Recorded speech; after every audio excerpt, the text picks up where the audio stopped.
But first, the Albanese government's dramatically scaling back Australia's participation in the biennial RIMPAC war games in the waters off Hawaii, just as our nation faces a capability crisis following years of underinvestment in defence. The ADF has sent just 320 personnel, a single warship and just one aircraft to America's biggest military exercise, a contingent that's 80% smaller than what we sent last time in 2022. For more on this and a whip around all the big electoral contests overseas, I'm joined now by the Australian's foreign editor, Greg Sheridan. Greg, I don't think anything better exemplifies just how woefully underprepared we are than the fact that the best we can offer for these exercises in our own region is a complement that's 80% down what we sent 2 years ago. Well, Peter, great to be with you. You're absolutely right. I mean, Peter, apart from your splendid program and the pages of The Australian, I'm just completely at a loss why the nation isn't agog at this. This is a shocking, terrible, unbelievable indictment of Australia's defence unpreparedness and the absolute failure of the Albanese government to do anything about it. In fairness, I should say, it also reflects a failure of 10 years of coalition government.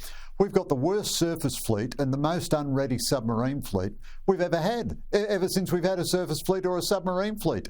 Three of the 6 Collins are out of commission. One of the Anzacs has been retired. 2 of them are out of the water. Our supply ships are out of the water. We've cancelled orders for new supply ships.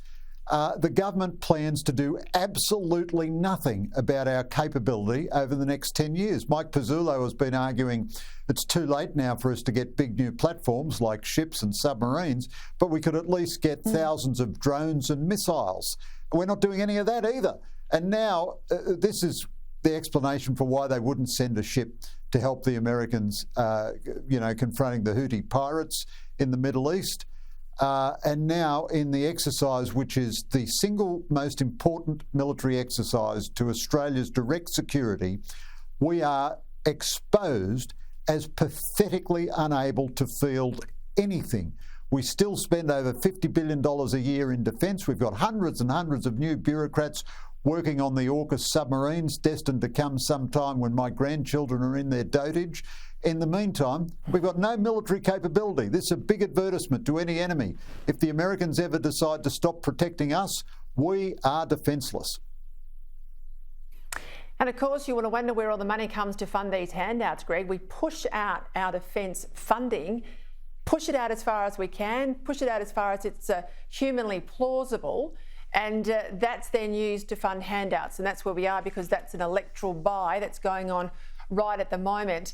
I want to go to France. You've got a far-right political party there, the National Rally, on the cusp of an election win. We've had stage 1, round 1. We've got round 2 this weekend. In stage 1, round 1, they doubled the vote, leading the first round, of course, of those legislative elections.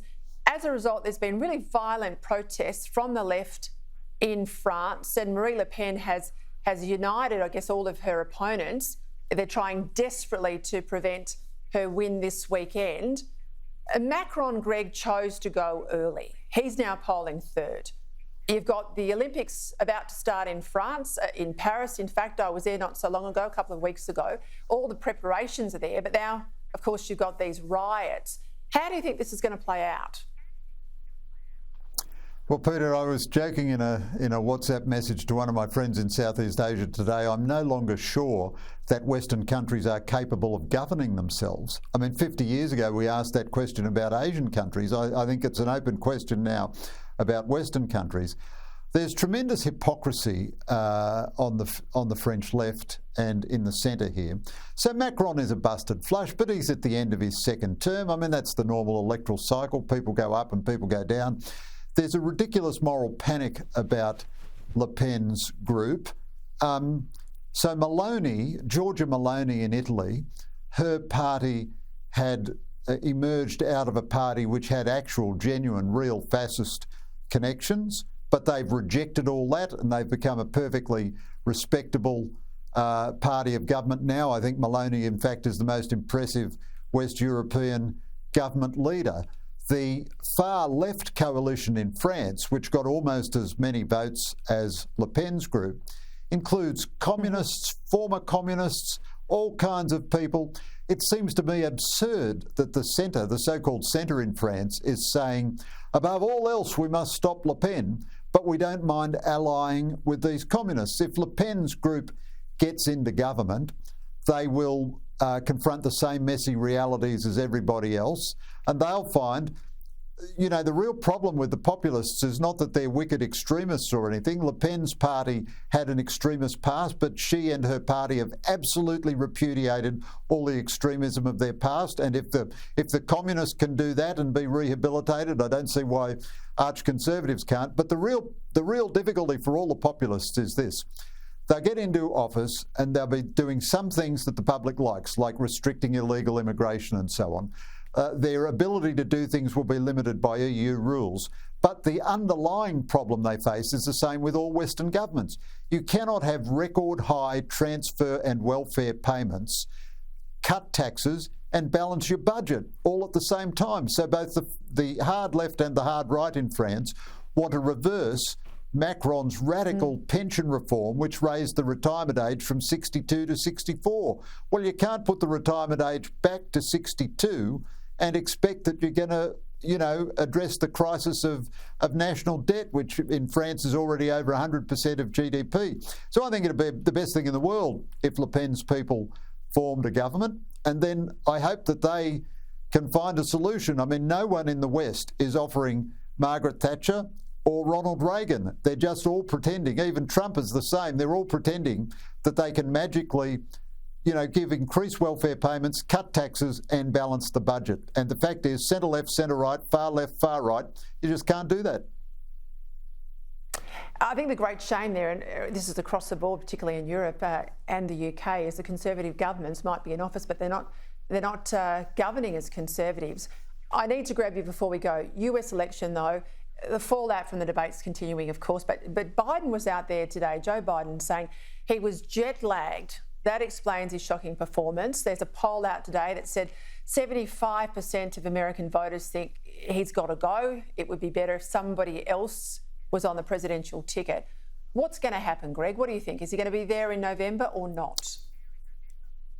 This is a really hard one to pick. I've watched Biden for many, many decades, and he is incredibly stubborn.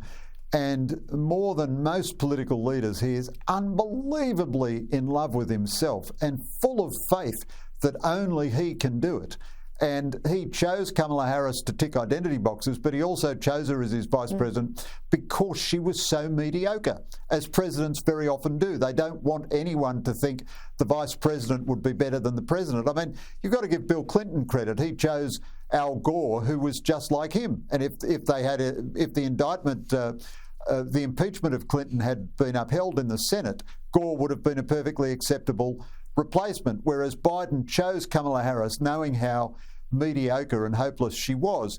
Having said all that, though, all of Biden's friends now are saying, well, he has to dispel the problem by coming out and doing a long 2-hour press conference. Well, Biden couldn't get through a 10-minute press conference where he has unscripted questions. And you think it's almost reaching completely impossible for him to continue. I guess, though, it'll need the polls to go a bit worse, and then the mechanics of a dismount, it'd have to be an organised, you know, they'd probably have to draft in a consensus candidate, which means you've got to square off Kamala Harris, or the candidate would have to be Kamala Harris, and she'd have to try to revive herself by picking a terrific vice president of her own. It's unbelievably messy, and the bottom line of it all is it's all Joe Biden's fault, and it just shows how selfish he was to cling on to the presidency when he must have known that he can't do it. And if a year ago he'd set up a proper democratic primary process, we'd now have a terrific, you know, we now have as strong a Democrat candidate as you could get, instead of which the Democrats have got this tremendous mess. Greg, thank you. I think Jill Biden bears some damage there for all of this mess as well.